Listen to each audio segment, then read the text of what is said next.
the CEO of the UWE, the self-supremacy, but now the host. The host of the CredeCast. The supremacy is now before you.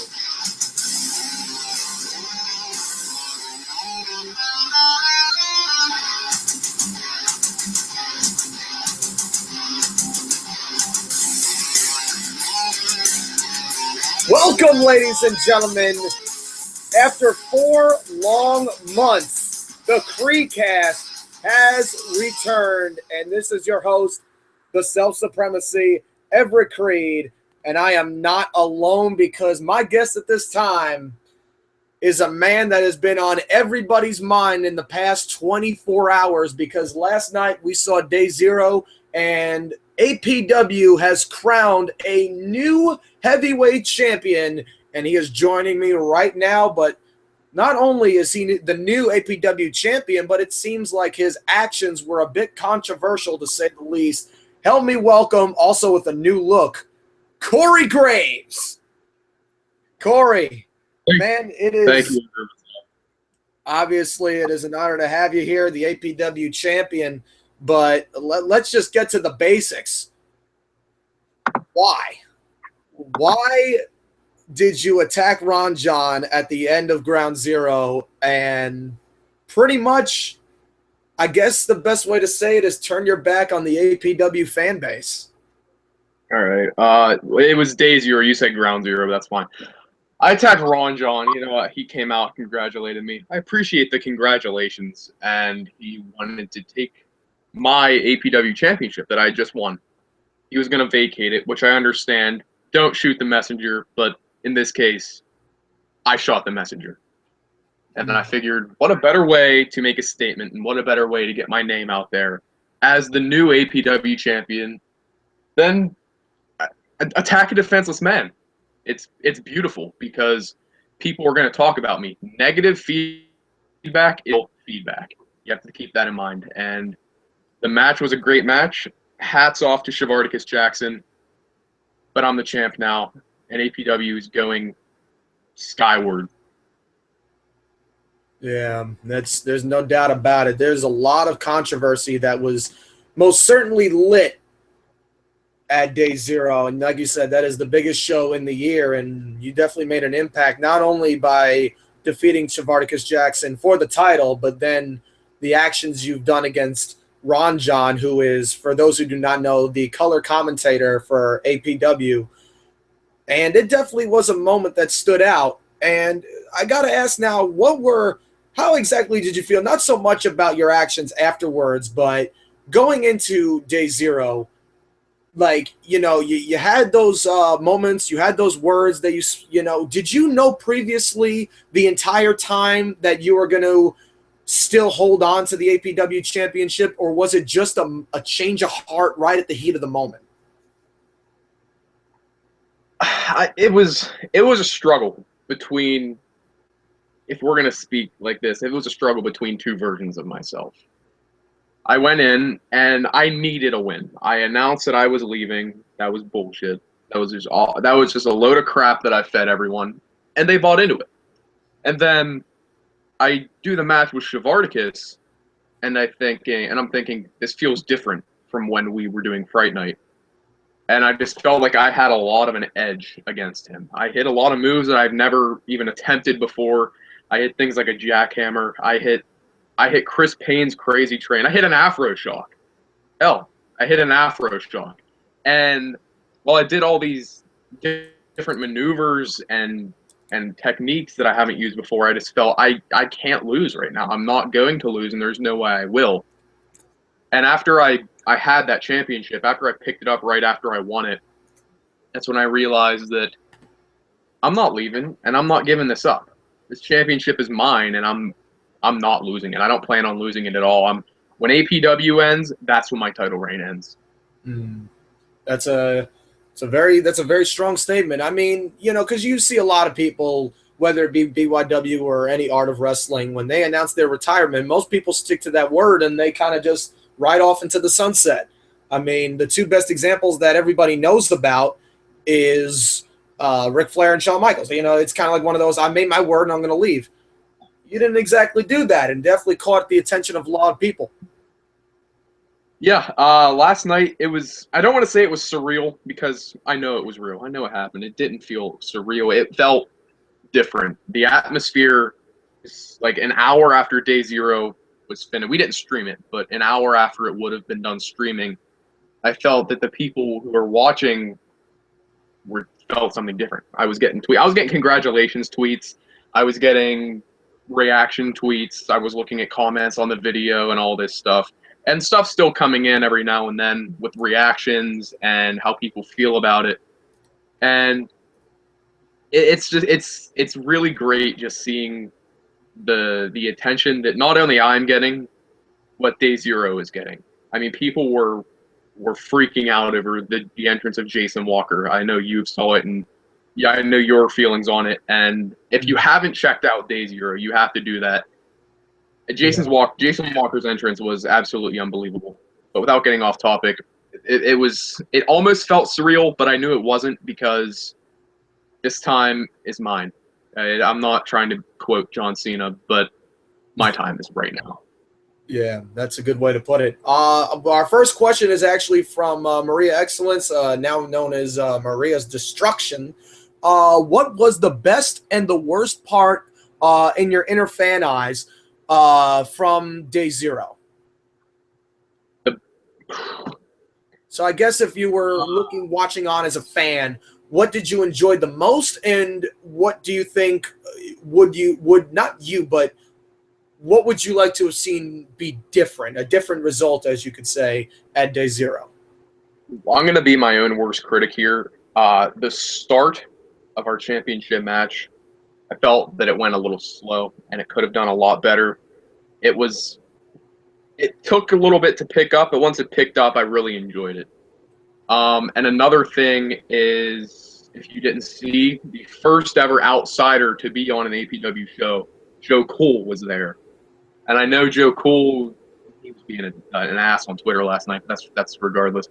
I know Joe Cool has what it takes to compete, but he got put away in 7 minutes. He tapped out. I wish Joe Cool could have lasted a little longer with that. On the other hand, positively, the best things, if I was a fan watching that show, the storytelling with Jason Walker and Anarchy was great.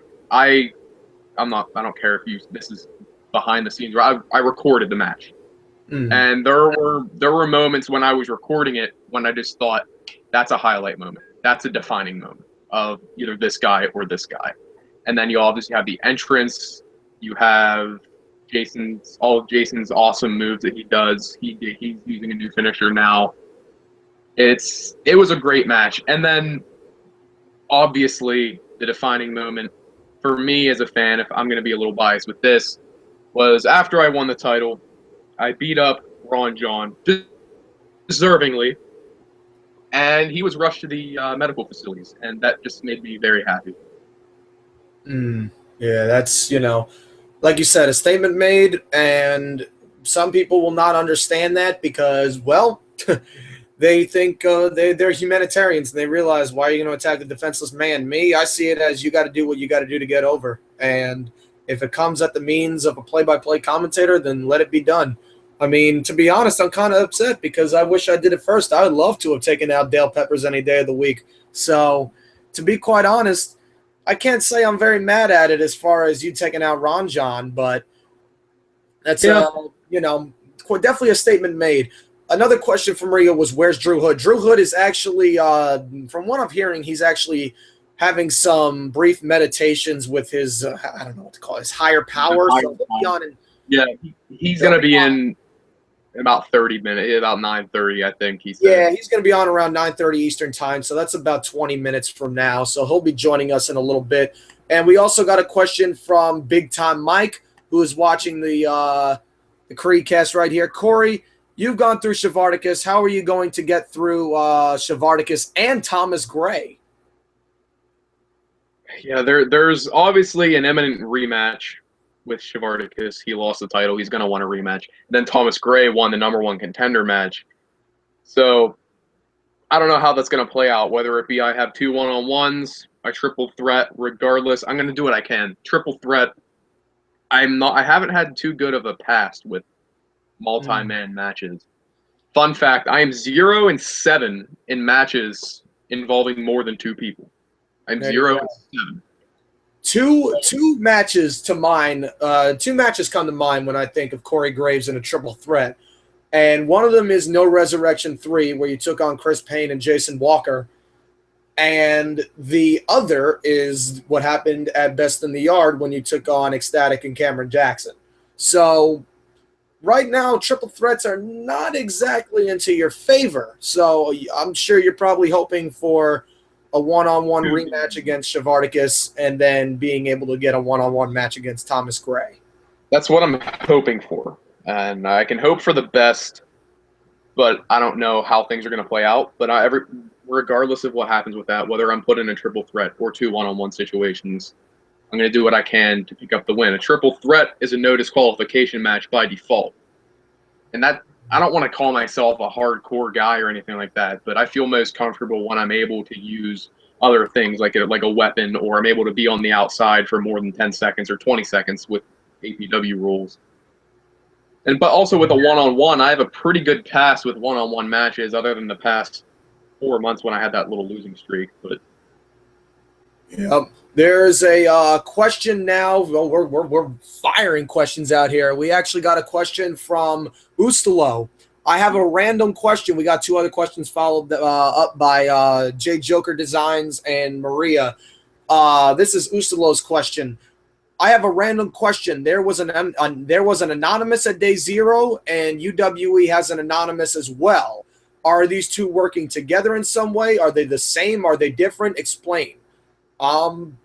I actually don't know. You're the UWE guy. I'm not in charge of APW, but I'm in APW. So I don't know if they're working together. I don't know if they're correlated. They could just be 2 dudes with a V for Vendetta mask for all I care. Yeah. I mean, I don't want to cross their... It seems as if APW's Anonymous has the traditional anonymous scheme of this is the idea that is going to bring backyard wrestling into the city of woe. This is going to be the idea that represents the future of backyard wrestling and the idea that the corruption is going to come to an end. You know, and targeting Arkham was a very interesting way for Anonymous to strike first. And we've also seen him in some conflicts with Drew Hood, and we've seen Anonymous conflict with Lips at Best in the Yard.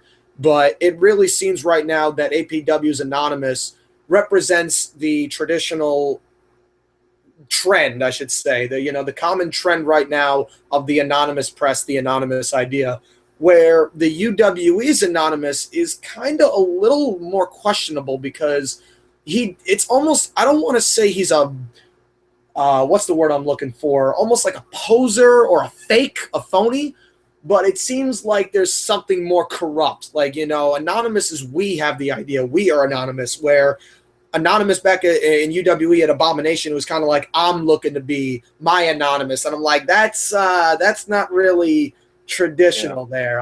That's the only thing that kind of makes it a little bit different. But other than that, they are in ways quite similar, but definitely 2 different ways to personify Anonymous. Now, Corey, what would you say? Have I missed anything, or No, you pretty much covered that. The whole Anonymous thing is a bit of an anomaly in backyard wrestling. It started like this time last year, somewhere around that. It's been going all over the place. UWE has one. We have one in APW. VTW has one. And I'm sure they've popped up in a lot of other places. And I don't know. I don't know if they're actually collaborating together, like I said before, or if they're just appearing for no random reason and it's a coincidence. Yeah. It should be interesting to see how all of that plays out. And then obviously you have our Anonymous facing Drew Hood that they've been going at it for months and months. That's at our next show, Clash of the Yards. That's on the 18th. Clash of the Yards, and not to mention, you have other events as well. I mean, obviously, I definitely feel bad about missing out on Clash of the Yards due to a financial struggle, but if there ever is a second crossover event in APW, best assured that I'm going to be there. Best in the Yard 2 is also before us. You never know. You may see the craziest you may see things you may never expect. You may see Anonymous versus Anonymous, for all we know. We may see them come a tag team. You never know. Anything can go down at those events. Question for Maria. Ask Corey how his ribs feel after the match, especially after the first shot where he landed on the steel chair. Yeah, there was some things I noticed that were very brutal. And yeah, that was a hard-hitting match. I can take midsection shots, and if you haven't realized, I'm a bit of a chunkier guy. So I can handle a lot of that. A couple things that did really hurt in that match, I hit a drop kick on Shavarticus where I accidentally landed on a chair. Ooh. That hurt my chest a good bit. I dove off the side of the ring after placing a big wooden board on top of Shavarticus and splashed him onto that. That hurt a bit. My knee landed on it. That hurt a lot. There was a lot of them. I flew a lot in this match, actually. I don't usually fly. I don't usually fly, and then I did a couple of splashes with a chair on top of them. But my ribs weren't really the ones that hurt. My head hurt a lot after the match. I got kicked a lot. He punted me. He kicked me in the head. I got hit in the head with a lot of stuff. That curb stomp does not feel good at all. Yeah, I was going to say, he curb stomped you with the assistance of the steel chair. And he curb stomped me twice, and he did it 3 times at Fright Night, twice at this one, and they both hurt a lot. Yeah, I can definitely imagine. I know there was a shot. The one I actually mentioned, I actually joined the hangout last night when I discussed having the CredeCast tonight. There was one shot with the metal pipe right before he put the choke on, and it dented the pipe. And I knew right then and there that wasn't he got you good. That's the best way to say it. He definitely got you good because I just could tell there was some things. Yeah, I got him a few good ones though too. I mean, if you don't follow me on Twitter, my Twitter handle is @SauceGiver. It's one word. But I posted a bunch of GIFs from the match of me doing different maneuvers. But the one thing I do remember doing to him, he was on his back in the ring, and I placed a steel chair on his chest. And I jumped up and did a double foot stomp onto the chair, and that made me so happy. Like, this guy's pissed me off for so long, and I can finally get my hands on him again. Yep. I hope that one was. Yeah, it all started, and not to mention, it wasn't even just the tournament; it was just years for that matter. Because there's no secret when it was when the dinosaurs roamed the earth and HPTW was the top fed. It was kind of like questioning, like, when is it going to be Corey Graves' time? Because it was a constant power struggle between Chris Payne and Jason Walker. So now APW comes on the horizon. This is a new opportunity for Corey Graves. And then tournament arises. And this is this will actually be my next question before I get on to Jokers.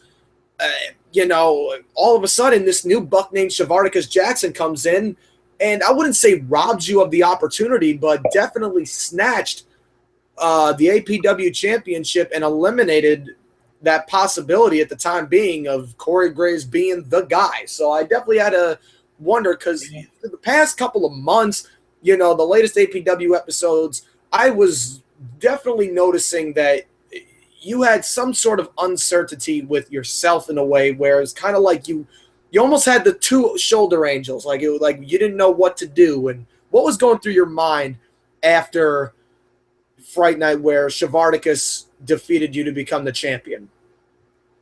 Well, actually, the Fright Night loss didn't hit me right away. The Fright Night loss, I was very disappointed that I lost. I was upset. I woke up the next day and I'm like, damn it.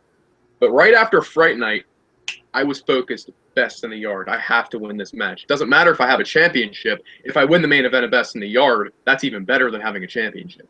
I won the main event of Backyard Wrestling's WrestleMania. That's what was in my mind for that.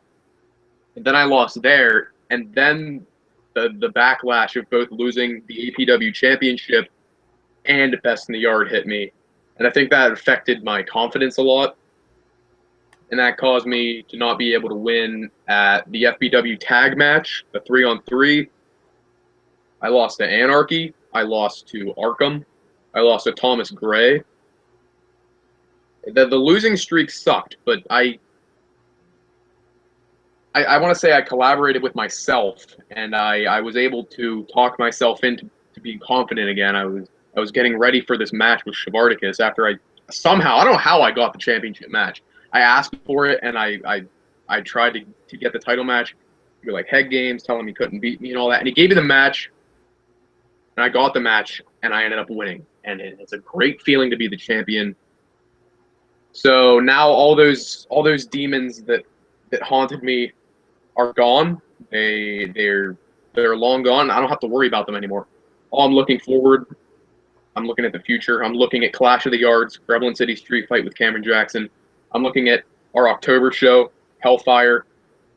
I don't know what my title match is there, but I have a championship match, and I'm just looking forward from here on out. Yep. The question from Big Time Mike. This actually makes perfect sense what you just said. Do you think the outcome would have been the same had you not lied about retirement? You had a slight psychological edge because of that. You know, that's a really good point, Big Time Mike. I honestly don't know, but if I can speculate on it, I do want to say it would be a bit of a difference. There would be a bit of a difference in confidence, because if I lost the match, I could have just been like, oh well, I quit, fuck this. But on the other hand, I win and I swerve everyone, I'm feeling on top of the world like I am right now. That's a good point. Finally getting to Jay Joker's question. These questions are flying right now. Corey, now that you are the APW champion, do you have your eyes set on anyone to fight and show that you are the dominant and deserving champion? No one right now on the APW roster. I said it a couple times a little bit ago. My Gremlin City Street Fight with Cameron Jackson that is taking place on September 18th, Friday night at 8 p.m. It's opening up the show. We're the opening match. We get to kick off the show. Drew Hood and Big Time Mike did it at Best in the Yard. They set the pace. They set the whole thing for the show, and hopefully we can do that. And I can only hope that I can. Speaking of Drew Hood, that was perfect timing. Speaking of Drew Hood, just joining us now, ladies and gentlemen, is none other than VTW's face puncher, Drew Hood. It's good to have you here. Thank you very much. Sorry for my extended absence. My apologies, Corey, if I was interrupting. My sincerest apologies. Please forgive me. I just popped in the moment that I could. So, Everett, thank you very much for having me on this CredeCast. Continue on with what you were saying before whilst I get my nameplate up. I know you're sorry, Drew. All right, what's Corey, you were saying? Lost my train of thought there. I was going to go back and look at the question real quick. What was that? Clash of the Yards. Clash of the Yards. Yeah, it was Big Time's Me and next Cameron. question, which was, what's your game plan going into Clash of the Yards against Cameron Jackson? Eat or be eaten. I have to walk into there. I have to go right at Cameron, because from a little bit of experience with being in that triple threat match with him and Ecstatic, and also I was in the ring with him for a little bit during the FBW 3-on-3 tag match, I realized that he's unpredictable. That is the one word to describe Cameron Jackson. And while I don't like the guy, I'll give him the fact that he is unpredictable and he's explosive, meaning he can pull out a win right like that. Yeah. He can throw a kick at your face. He can hit you with the black toe, the Afro shock, anything. So in order to get rid of that, I need to go right on the offensive right off the bat. That's a good strategy, and I faced like I told you at Best in the Yard. I fought against Cameron Jackson before, and he is a guy that will not go easy on you. But you gotta wait for the time where he tries to make it all about Cameron Jackson, and once you do that, that's where you're gonna find the opportunity to strike. Once he tries to make it about Cameron Jackson, that's where you take the tide of the match, and you completely turn it in your favor. And once you do that, and if you find a possibility to do that, it's your match. That's the one advice I can give you about facing Cameron Jackson, because I've been in matches against Cameron Jackson, and that's the one way you're going to be able to defeat him. All right. Good point. Thanks. Now, I'm just looking for Drew Hood's nameplate, because I know Drew Hood just joined here, and I'm going to be asking some questions for him as well because of what happened at Day of Gold. Day of Gold. Drew Hood had a championship match. Oh, here we go. He had a championship match against Zach Daniels, who won his title at VTW Mania. Yep. Can I say this before you start? Congratulations to Zach Daniels. What a guy. I mean, he can do it all. Yep. You are not wrong by any means. Zach Daniels, he ended up being the better man at Day of Gold, so I have no issues with that statement. He is almost as good as Corey Graves.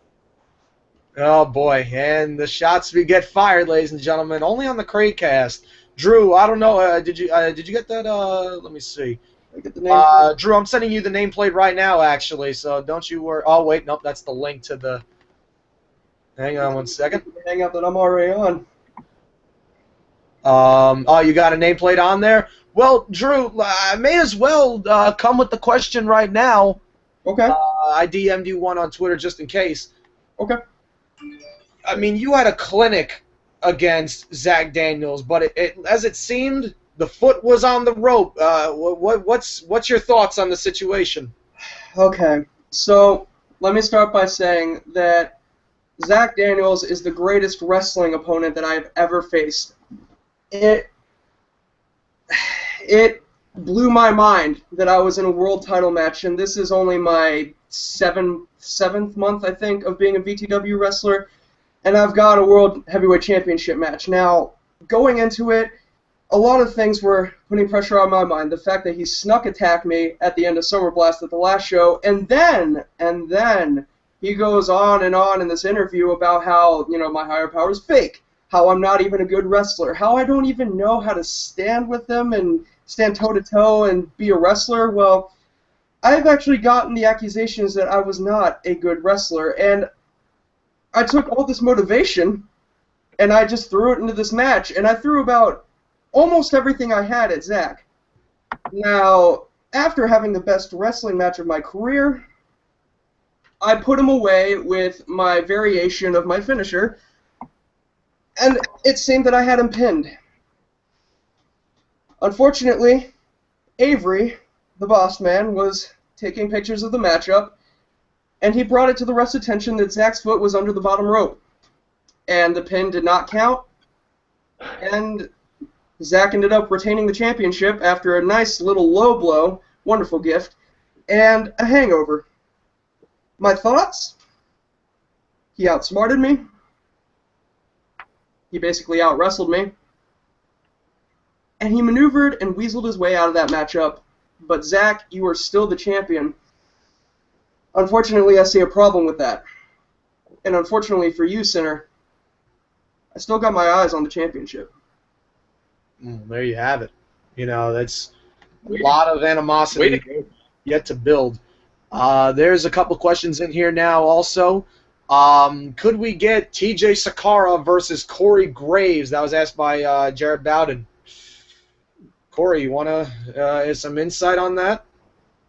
Ooh, champion versus champion sounds pretty cool. It's like champion versus champion. That's obviously not going to be for the titles, because I would feel wrong taking the UWE's championship. I would feel wrong with that. But I think it would be a really interesting contest. I've never faced someone taller than me before, ever. And I'm not that tall of a guy. I'm about 6 foot on the dot. APW doesn't have a lot of big guys, and from what I hear, TJ's 6'3", 6'4". Yeah, he's 6'3". 6'3". That's Zach Daniels' height right there. That would be pretty interesting to have a match against him, because I usually like to think of myself as the guy that's going to go in there, push you around, throw you, and I want to test myself against someone who's bigger than me. Yeah. Don't worry, I'd be happy to oblige you in that situation. Yeah, that's... Maybe someday, Drew. Maybe someday. You'd have to earn that privilege, but maybe someday. Who knows? Yeah. TJ Sakara is 6'3". Insanity's our tallest guy. He stands at about 6'6". He's about 260-something pounds. He's a big guy, so... Big freaking guy. I'm at Abomination. There's actually some even more questions we got here. We got a really we got some questions from Maria. She actually has quite a bit. Let's see. Also, what do you two think of Anarchy and Arkham? They're probably two of my favorite masked wrestlers in backyard wrestling. Anarchy is, I don't. We were kind of on the same page the last time we had a confrontation, so I'm not going to talk trash on him, but he's a very, very interesting competitor. He's an interesting being, and if he really perseveres, he could possibly get a title match against me one day. Given he's not going to win the title match, but he could go up to that and be the #1 challenger. The challenger, of course, not winning against the champion, but again and again he could be the challenger, and I could just keep on beating him. Arkham, he's Batman. I don't like Arkham. Arkham's interesting as well, though. He did beat Anonymous, which was surprising to me. He beat Anonymous. I didn't expect him to beat him, but regardless, Arkham is also a pretty good competitor. Yeah, Drew, what's your thoughts on Anarchy and Arkham? Anarchy is an attention grabber. Whatever he does, you're not going to expect it. Guy comes out of garages, comes out of woodsheds, comes out with the kitchen sink. He'll do anything, and he'll come out anywhere. I hope he doesn't come out of the closet, but he'll come out of anywhere. Now, Anarchy, that's... Arkham. My bad. Yeah, okay. Yeah, two names that start with an A, so I'll give you that one. Anarchy's great. Arkham. Besides looking like a bobblehead, he is actually a very good fighter. He beat the crap out of everybody, and I actually don't recall the last time he was actually pinned in a matchup. I believe that was Fright Night. Fright Night, yeah. It was Fright Night, and that was Anonymous, and I'll get to him in a minute. Arkham is different. Not bad, but different. Yeah. Gotta get used to him. Yeah, Arkham to me is a character. Yeah, he definitely has some references to the whole the Batman Chronicle, and he definitely reminds me a bit of a definitely not even so much Batman. He reminds me of aggressive Jason Todd, who turned out to be the Arkham Knight in that whole series. And just a very interesting character, and he definitely stepped up his game on Fright Night, and this whole rivalry with Anonymous has definitely put him on the map. Despite, like Drew said, him looking like a bobblehead, that kind of made me laugh a little bit. But Anarchy, on the other hand, he's just a guy that is looking to cause utter chaos. And, this is a superstar that really is looking to put anything and anyone else on the line to make a name for himself. And you could tell by his entrance, to use a cover of Pink Floyd's Another Brick in the Wall, and he just breaks down the walls at Day Zero. It was an impressive entrance, and you know what? You better use that against Jason Walker, because if you don't come out with extra mind games against Jason, it's going to get the best of you. And I like how Anarchy put a little bit of a spice into his entrance, because that's what you got to do when you're going up against a guy like Jason Walker. So I definitely feel that's the case. Drew, you said you had some words about Anonymous. You're actually colliding with Anonymous, from what I hear, at Clash at the Yards. Anonymous. I was actually rooting for Anonymous at Day Zero. I fully actually supported Anonymous in his endeavor because I wanted him to win, so he could at least have some momentum to battle me in the main event of Clash at the Yards. And it's 3 stages of hell. Anonymous, if you're watching this from wherever you are, just know that even though this is a battle of ideas with higher power and Anonymous and everything else, there's going to be an old, classic, vintage side of me at Clash of the Yards. The some batch phrasing, catchphrase after catchphrase, the overrated one, the overrated part of me really, really has an urge to fight you, because he's the part of me that has the most beef with you. So, Anonymous, I'm warning you now. Arkham was one obstacle. I'm a whole different ballgame, boy.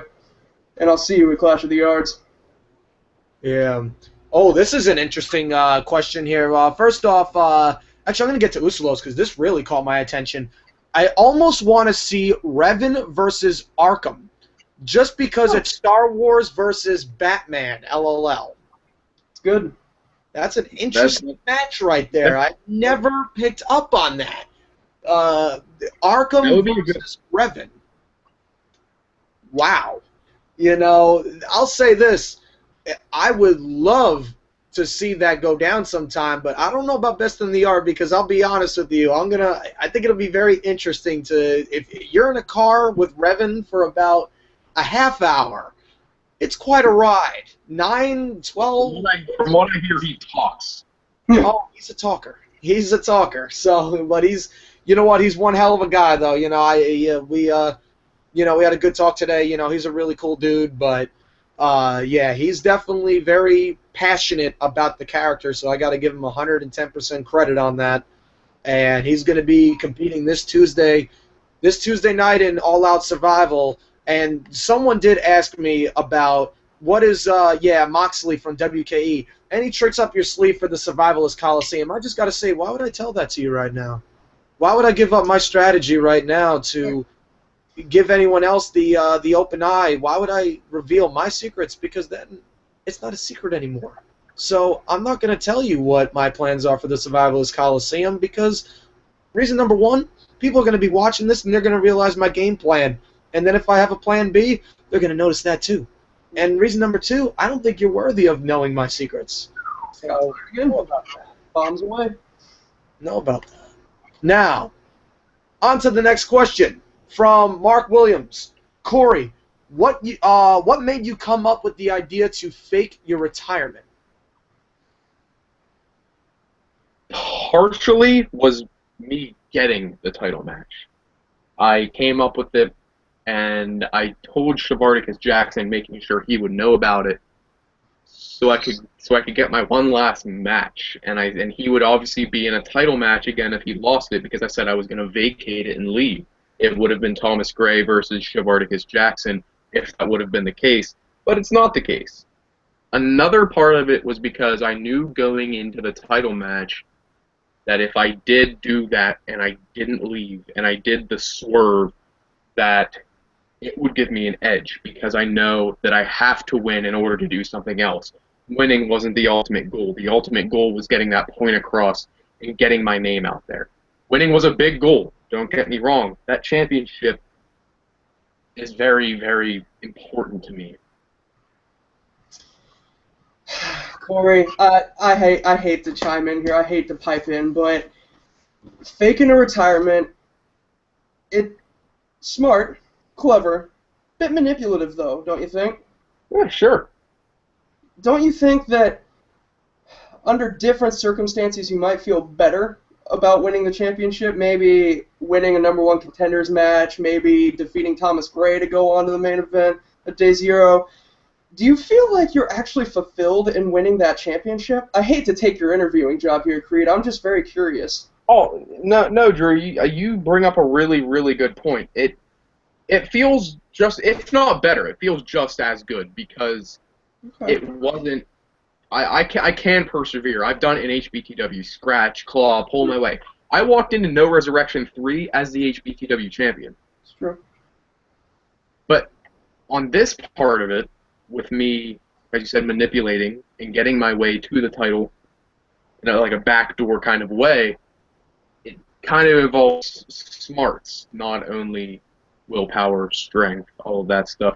You know about all that. The higher power probably teaches you willpower and inner strength and everything like that. But with smarts, with intelligence, that's something that you don't just get for working for. Intelligence you're born with, and you learn. The IQ, you have, what's the word? You have, I can't even think of the word. Potential of learning. Your IQ. My IQ is pretty up there, so I was able to backdoor my way And I feel just as good about that because if I can get the title without having to work that hard for it, then it's even better. Because that means if I work hard for it and use that intelligence, sky is the limit. I could be the APW, BTW, UWE, AGW, WWE champion all at one time. You never know. I'd be careful about that VTW statement because before long, I hope that I'll be in the position of VTW World Heavyweight Champion, but that's for a later question that someone asked on Twitter. I will say this, Corey. I was in your position when I was with the establishment months ago, and then I got the chance to cash in, right, Everett? You know all about that, the ring-ding-a-ding, I'm cashing in. And I won the YouTube championship from Aaron Jones in the most slick, sly way I possibly could. Bit me right in the arse in the months following. Be careful where you step. You know, it's funny you bring up Aaron Jones because now I'm starting to hear some things about Aaron Jones. You know, He's changed. Yeah, me too. Yeah. What's with the whole thing that happened at Day of Gold after his match with Tyler? I can't speak for Aaron. You might have to get him on a CredeCast, or you might have to get him to do his own little Q&A because Aaron Jones is a changed man. I don't know what to tell you the day of filming Day of Gold. We couldn't explain what happened. As soon as he did what he did, he basically trashed everyone's stuff and then left. No words, just left. I don't know what's going on with Aaron. Maybe he'll explain himself better in the next show. Warzone, shameless plug over. Yeah, that's, you know, something I definitely got to look a little bit more into because, you know, there's been also a lot of that. And not to mention, he's definitely been using my name a little bit often, and I've really found that to be quite interesting. I think a challenge has been thrown out there for a certain event, but that'll be in a later time that I'll discuss. Drew, I actually wanted to get to you really quick. You've had quite the past couple of months since Best in the Yard, and you know we've definitely talked since then. You know, you had a all-out war with Big Time Mike, but then all of a sudden came Hot Diablo, and all this whole odd, just demonic kid. I don't even know what else to call it. It was almost kind of like a subconscious prison. Like he almost kind of like imprisoned you into his own quarters. What even really transpired with that entire that whole thing with Diablo? Because there was so much that was going on, not only physically but mentally.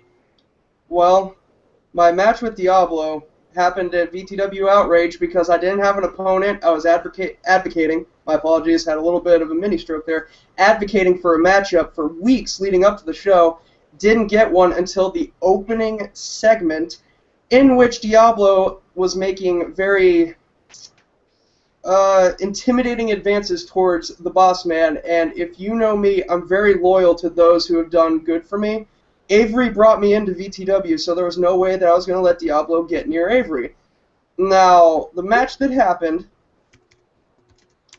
afterwards, he threw me in that casket, and in the 2 or 3 weeks that followed, videos were going up on my channel about a personal hell. I was trapped in that casket for those 2 to 3 weeks, but the worst possible things you could ever imagine happened. I can't even get into the details without starting to maybe just not be able to do this CredeCast anymore. I can say that physically tortured, mentally tortured, emotionally scarred, doesn't even begin to cover it. Are you It was hell. gonna It was hell. I can't explain it other than it tore me apart, but that is where it all happened. All the change. I came out of that casket a changed man. Everyone noticed it. Everyone started talking about it. They thought, you know, Fan Arrow was coming back, and I love Fan Arrow more than the next guy, but it wasn't exactly Fan Arrow. There's no Fan Arrow 2.0. There was a stronger will that helped me go through that hell. I read up on this stronger will in the books that you saw in my other promos leading up to Summer Blast, and in a couple of my promos towards Anonymous. I read up, I studied up, and I understood what needed to be done. Even if it kills me, I ain't gonna quit. And I know this sounds like you know who, but it's just how it is. No, not who I'm thinking. No, that's not who I was thinking. I was thinking of someone else who also believed in a bit of a higher power and kind of almost saved himself from his own self-destruction, and that would be Shawn Michaels. You know, I just noticed that ever since this whole transaction and all of these incidents that took place with Diablo, it's almost kind of like you found a greater influence to the Drew Hood name, the Drew Hood character, to yourself, and all of a sudden now you have a change of look. You know, you're wearing the the blue, which is definitely a new look for you. People, I guess, were starting to get a little KO on you, and then you decided, well, I'm gonna one up them and do this kind of look. Me, I didn't care one way or another. I like both ways. Honestly, Drew Hood is Drew Hood, and if you're gonna bitch about it, then to the hell with you. But still, I think now this is going to be a new door. This is going to be a new way to resurrect a different chapter. This is going to be a new chapter in your career. Corey, what are your thoughts on I don't know what to call it, the rebirth, or maybe the second coming, for that matter, of Drew Hood? I like that tagline, the second coming. That was actually pretty good. Thank you very much. But you compared him to Shawn Michaels. Well, yeah, him and Shawn Michaels were they discovered a higher power in a different matter of sense. Shawn Michaels was actually destroying his life with things like drugs, alcohol abuse, things like that. And congratulations to Shawn Michaels for overcoming that. He's one of the greatest of all time. Awesome. And then you go ahead and compare Drew Hood with one of the greatest of all time. When Drew isn't one of the greatest of all time, he can't beat Zach Daniels. He can't beat Aaron Jones. I don't know how he beat Diablo. Drew, I don't want to say... okay, here's how I'm going to say it. Okay. Your other self, I believe, had a lot more to it than this one. This one you seem kind of like a pansy with this one. Okay. Interesting. It's interesting to say that. I think you might be thinking of all the fights that I had over the summer where I fought Big Time Mike, and probably the hardest hitting match I think has ever taken place in modern backyard wrestling history, where I went through tables, ladders, and chairs with Aaron Jones and Mania, where I fought it out with Diablo in that first matchup, hard-hitting, hard knocks, knuckles dragging on the ground, Neanderthal fights all throughout summer. Havoc being another one. Yeah, that side of me did fight, but he never finished.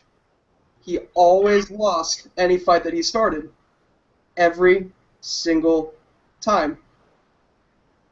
That change in hell, it's brought out a different side of me, and I beat Diablo.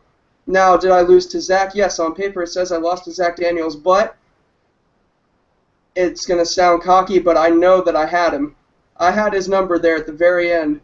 If I had paid attention to where his foot was, I would be talking to you now as the VTW World Heavyweight Champion, but I'm not. I made a mistake. I let my guard down for 1 single second. That's all it took for me to not win the championship. So, Corey, I understand what you're saying, and I understand where you're coming from. I'm just here to tell you now, I think that those pretenses are false. But we'll see. There's this thing, Drew. It's something that a lot of good wrestlers have. It's called killer instinct. The reason you didn't beat Zach Daniels is because you don't have that killer instinct. You don't have that sixth sense, knowing what's around you, knowing what's happening around you. That's why you didn't win. That's why his foot was under the rope. Great job to Zach Daniels for being that smart, keeping his foot under the rope, and then the opportune time, hitting the hangover and beating you. Wonderful. But we're not talking about Zach Daniels. We're talking about Drew Hood right now, aren't we? And I would also like to mention that, yes, Shawn Michaels did have a lot of problems with his life, and that he did find a higher power, and that he did end up very successful and greatest of all time, possibly. Me, a lot of people didn't know what was happening behind the scenes, but I'm here to tell you that my personal life was actually pretty damaged by all the, sugar honey iced tea that I was starting leading into summer and throughout the summer. It actually took a toll on my family life. It took a toll on my relationship. It took a toll on just about everything. So this change was actually necessary, and this change was actually good, because this is my retirement tour, basically, because I am finishing up after next summer. So I view this as a time where my best wrestling will come out, and so will my best entertainment, my best promos, my best everything. All-star effort, A+, everything else. So, Corey, you haven't seen anything yet. Everett, you have definitely not seen anything yet. Everybody that's watching the CredeCast right now, buckle up, because it's going to be one heck of a year. One heck of a year. Well, You know, in about, what is it, about 8 to 9 months, there's a show coming up. A lot of people are familiar with that. It's called Best in the Yard. Aren't you? You're in the main event of that show. You already claimed that spot. Is that correct? I did claim that spot, and apparently that's still valid, and I have yet to have an opponent, but I did have someone in mind back a couple months ago, and I still have someone in mind. He, she, or it has yet to answer and yet to make any sort of response. Anybody is valid. Anybody can make a promo. It's just a matter of me saying yes or no. You know, Aaron Jones called me out for a universal briefcase type match. As did Everett. As did Everett. He called Everett and J.C. Brown out. And, you know, I don't have to accept that match. You know that, right, Drew? I don't have to accept that one. There's another match I can be involved with. You never know. I could be a 2-time main eventer. I could jump in another match. You never know what happens. Briefcase, being able to cash in that contract for any championship of any federation that I desire. It's definitely one to think about. Oh, What? Moxley's been asking me some questions. Oh, drop it. You got his first question towards me is, can all of us the counter. Can all of us in the community sign a petition Put it down. to reach the world title? Moxley, if you can get a petition to get me a rematch for the world title going, do it. WHC needs HD, right? Go ahead and make that the title of the petition and start sending it out, and we'll see if anybody actually wants me to get a rematch, and we'll see. As to your other question, will we ever see the Overrated One come back? Stay tuned to DH and HD episode Returns soon. Yep. Top 3 promo talkers.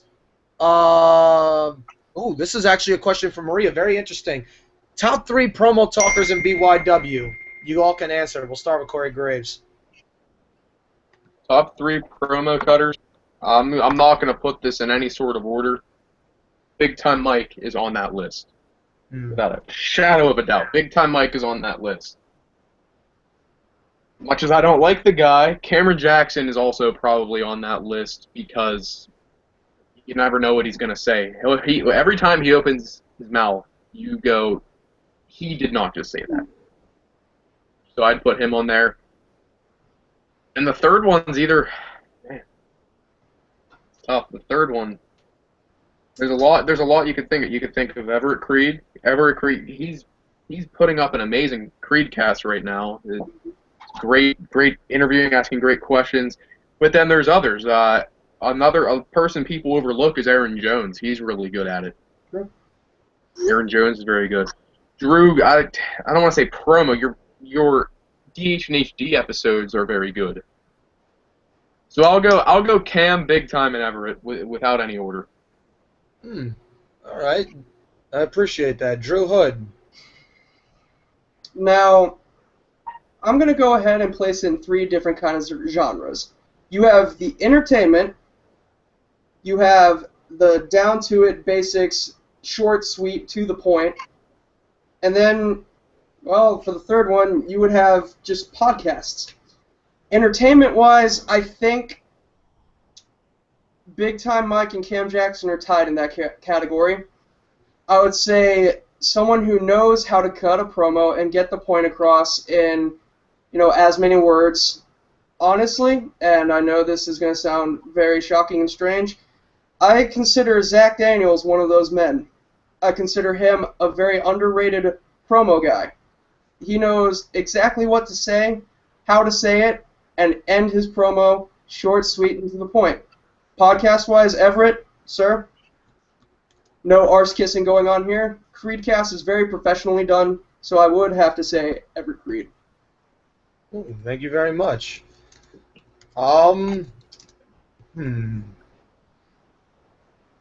This is a good one. I think I'm gonna snatch Drew's thing with entertainment podcasts and straight up, because there was certainly a good deal of all three of those. For entertainment, like you said, I mean, you obviously think of Cameron Jackson because he does it in his own manner. That's one guy that will definitely be spontaneous, but yet stick to what makes him famous. Big Time Mike flows in that category as well. And someone else that I got to put on that list that is definitely making a great name for himself. Lips is up there. I mean, that's a sick. He's a sick freak, but he'll definitely say some things that they get into your mind in a way. I also got to say the Dirty Boys, when they were a tag team, they were very interesting as well. I was big with Drew Hood with entertaining promos. I feel working on the promo packages between Drew Hood and Big Time Mike. I feel those were very, very interesting. But as far as straight to it, I'm just gonna go right to it. Promos. This is where it gets interesting. I would actually have to put Tyler Storm there. He has a way to really demonstrate not only the variety of his language, but he has a good amount of intensity for when he has his promo skills as well. And believe it or not, if there's someone that really is ringing on with promos, people, I'm not going to lie, one of the people that I've mentioned as one of the best promo talkers sometimes portrays or imitates the voice of Avery Hoke. Avery Hoke he's got a voice that is very patented, and it's just his thing. When he says tonight, I'll face, Joe Cool or whatnot, it was great. And then, of course, with Winnipeg, I accept the challenge. It was just, he's got his own buzz going on. Anarchy as well. Podcasts, I got to say, Big Time Mike's up there. Drew Hood's up there, absolutely. Corey Graves, there's just Cameron Jackson as well. It's really out there. But if there's one that I got to say that's on top of the list right now that really caught my attention in 2015, I got to say Avery Hoke, because it's the one that it's often imitated, but never duplicated. Never. And that's where you got it. That was actually asked by Maria Excellence, and we're probably gonna get we'll get an extra 10 minutes on this one because this has actually been doing very good. Another question, first off, Big Time Mike says, as you're a best-in-the-art opponent, talking to Drew Hood, I believe you deserve the world title. Thank you. Much appreciated. Congrats on your win in KBW. That was the most deserved title win in all of backyard wrestling. Absolutely. Ooh, this is a good question. Actually, best in the yard from Ustalo. If there's a spot open, he wants to know if he can make it. Well, it's quite a commute, but we'll see what's going on in the card, and we'll see if we can get you down. Ustalo would definitely somebody to recognize. Sure. Up and coming. And now I think it's time to get the predictions because, this two amazing pay-per-views that took place, live spectaculars, whatever you want to call it, internet pay-per-views, CPVs. You had Day Zero, which was an absolute clinic, and how could I forget this? MX Mystery freaking died.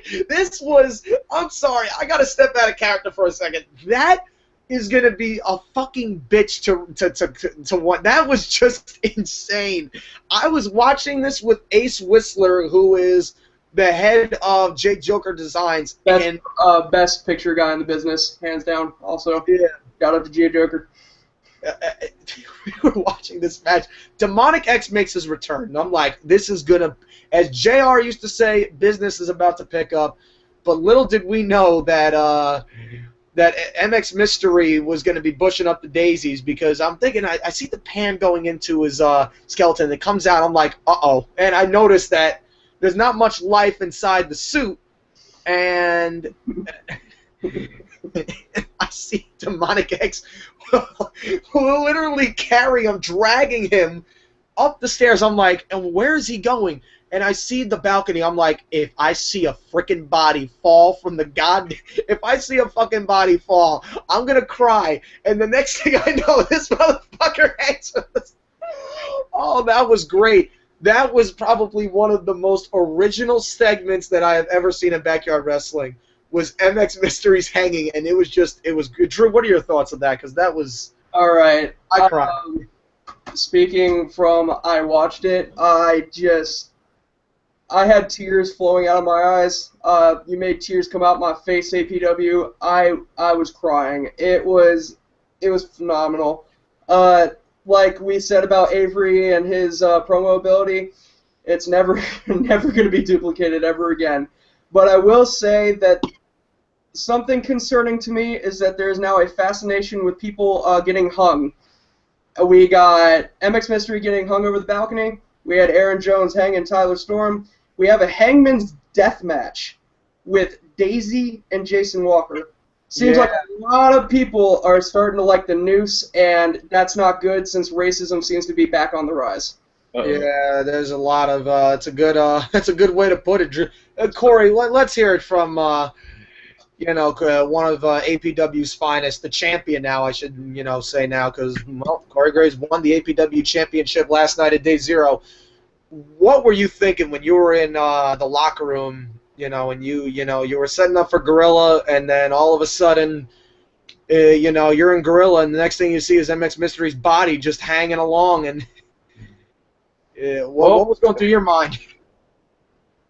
Well, I watched Demonic X return. We were all wondering what was going to happen. We had all this speculation. We had the mask come in like a box to MX Mystery. It was on the news. And so we're all thinking, is he actually going to be here? He was in prison. He burned someone alive in HBTW, if you didn't know. And he returned, and he actually proceeded to beat the life out of MX Mystery. Not even, no pun, not metaphorically. He murdered MX Mystery. Literally. And a little bit of a plug here. On our October show, since Day Zero is our season finale, but we're going to have monthly shows. We have Clash of the Yards coming up in 2 weeks, and then we have an October show.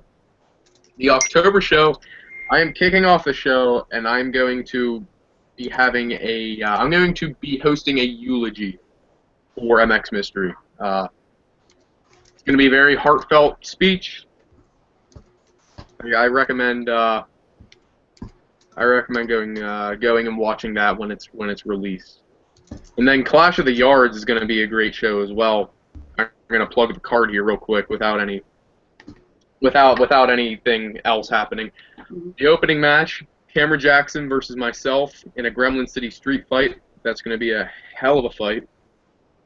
You have this asshole sitting across from me. Yeah, you know what? I want to talk about the injustices that happened at APW Day Zero. Mother loving, Thomas Gray makes me tap out in under 7 minutes. You know what? Get this mother lover's name off my screen. There we go. Okay, let me tell you something real quick. Thomas Gray is a nut job for thinking that he's better than me. Oh, and let's not even get started on you, Corey. Corey Graves, if I was #1 contender, you would not be the champion. I would have taken that #1 contendership right then and there in the main event, and I would have won the title, and I would have been APW champion. But no, that didn't happen. But it's all okay. It's all okay because the Clash of the Yards, I have a singles match against some. I don't even know. It's a mystery opponent. I can't freaking figure out who it is. You know what? No, Drew. You sit down over there. I am not done. You know what? What are you gonna do? As you just saw there, Joe Cool was freaking out. He tapped out the Thomas Gray at Clash of the Yards. At Day Zero. Joe Cool was surprised at Day Zero. But this is not going to be a surprise to anybody else. But this Tuesday at 8 o'clock, All Out Survival will be streamed. And I'm going to win, and I'm going to go to Ultimate Redemption and become the UWE World Heavyweight Champion. However, I do want to get some picks. We're going to get some picks with Drew Hood and Corey Graves, the APW champion. So, Corey Graves, I'm going to start with you really quick. Who do you have as entry #1 and entry #2 going into the Survivalist Coliseum? You know, I think I was asked this last night, and I forget my answers. But entry #1, I'm going to go Revan. I do remember that Yep. one. And entry number 2, so let's go Jason Atlas. Jason Atlas and Revan. All right, that's a pretty interesting number 1 and 2 right there. Drew Hood, who do you got? Entry number 1 and entry number 2. Number one. Number one. Oh, man, you know, I view this as... This might sound strange to people, but my picks for 1 and 2 are Daisy and Revan. And I figure that those two are going to be big names to kick it off, and everybody's going to be hooked from then on out, and everyone's going to want to know who's going to win. And I have a feeling that Daisy and Revan, starting out at 1 and 2, are going to go to just about the end. I think the last 4 people will have Daisy and Revan in it. So you got Daisy and Revan going wire to wire, the American Pharaohs of the Survivalist Coliseum. They're going to the end, but they're not going to win. Who do you have going? Here's a good one right here. Who's going to be the Santino Marella, the shortest time in the Survivalist Coliseum? Big hands. Big hands. All right. Easily. Yep. And Corey, who do you have? I think it's going to be one of Cam's ridiculous. A CJE CJE. superstar. It's gonna be someone like Clunk or someone going in there, and then he's gonna get. The Clunkers. Yeah, Maria Excellence says Adnan and Jason Atlas are going to start the Coliseum. If you guys want to put in entry number 2 and entry number 1 and entry number 2, definitely go right ahead. Joe, if you get Demonic X, please beware. He might kill you. Who said that? That was J Joker Designs. Ace Whistler. Joe, look, I know I put you in timeout, but they're saying that at Clash, if you get Demonic X, you might be murdered. Do not flip me off. Go back. I would like to see that, to be honest. I would like to Go back to sleep. All right, he's good. I would Okay. like to see Joker get the hell kicked out of him. He's going to go wire to wire. Who's the American Pharaoh of the Survivalist Coliseum, the longest time running? Revan. Revan. And do you think he'll break? Now, the record of the longest time in the Survivalist Coliseum is held by Nick Somas with 22 minutes and 40 seconds. Do you think the record will be broken? Yes, I do. I don't know what I don't. I think it'll go around 25. Ooh, that's all right. 25. Yeah, it's a good. 17 superstars are going to be competing. Who's going to be the Kane? Who's going to eliminate the most people in the match? Drew Hood, I'll start with you. I would say Adnan's really been building himself up very well as a big-time monster, and, you know, big-time Mike, blah, blah, blah. But Adnan, in all seriousness, I think Adnan's going to eliminate a whole lot of people, and it's going to take a whole lot of people to eliminate Adnan. I think it's going to be Daisy that he returned with a lot of vigor on Lockdown 25, and he's going to come in there, and I think he's going to be able to clean house. Yeah, that's Daisy's definitely one to look out for, especially, you know, making his return in the Lockdown Lumberjack match, definitely making a statement known, kicking Big Hands almost out of his jacket, and, you know, Big Hands, man, he flew. He got kicked like I've never seen anybody get kicked in my entire life. And hopefully he's not going to be in the Coliseum the same time Daisy is, but you know what? He's going to have to be if he tries to win the gold. And I guess right now we're going to give you the final 2. Well, actually, do I have any more? No, that's it. The final 2. Let's go with Corey Graves here. Who do you have as the final 2?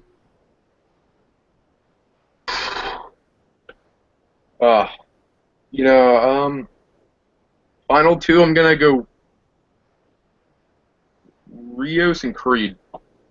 Me and Rios. All right, that's a very interesting. Remember, the winner goes on to face TJ Sakara for the UW World Heavyweight Championship. Drew Hood, who's your final 2? I actually legitimately was about to say Rick Rios and Everett Creed, but since Corey did say this, then, you know, we got to have some variety. I do think Rios... I think there could be a wild card thrown in there to kind of throw people off. Are they going to, who's going to win? Is it going to be the young blood or is it going to be the established veteran?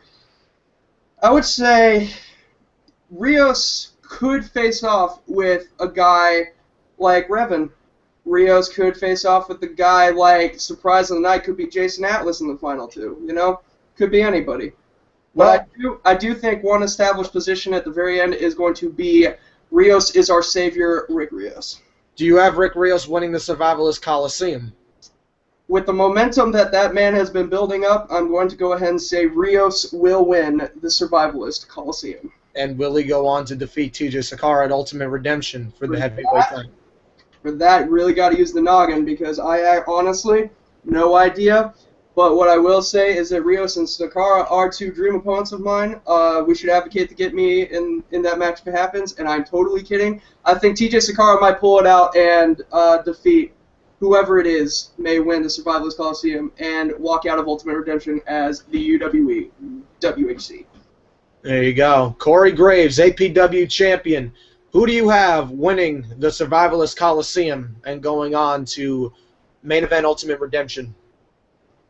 You know, I was asked this question twice. I was asked by someone that I won't name, and I was asked by you last night.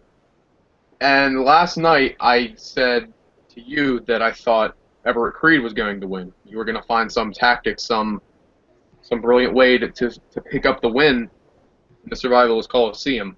But the other person that asked me, I said that I had thought Rick Rios would win. So with this one, I'm not entirely sure. I could see the great matchup between Rick Rios and TJ Sakara happening in the main event of Redemption, but I could also see Everett Creed finding the undermining way to get the championship. Overall, now that I rethink it, I don't know. I'll throw Rios as the winner with that one. I will actually agree with Drew Hood that Rios will pick up the win there, but I don't think TJ Sakara will retain. I think Rick Rios will take the title from him at Ultimate Redemption. Rios wins 2 Ultimate Redemptions in a row, then that'd be huge. Rick Rios going back to back. Let's see if we have anybody else having opinions. I know Maria said that me and Daisy would be in the final 2. I know there's a lot of talk going on with the Survivalist Coliseum. Yep. But guys, you know, it's been very interesting, and I gotta admit, you know, I definitely appreciate all the picks that have been thrown here in the Survivalist Coliseum, because it is an event that is quite spectacular, but unfortunately, I already know who's going to win the Survivalist Coliseum, and it's going to be me. You know, I'm going to win.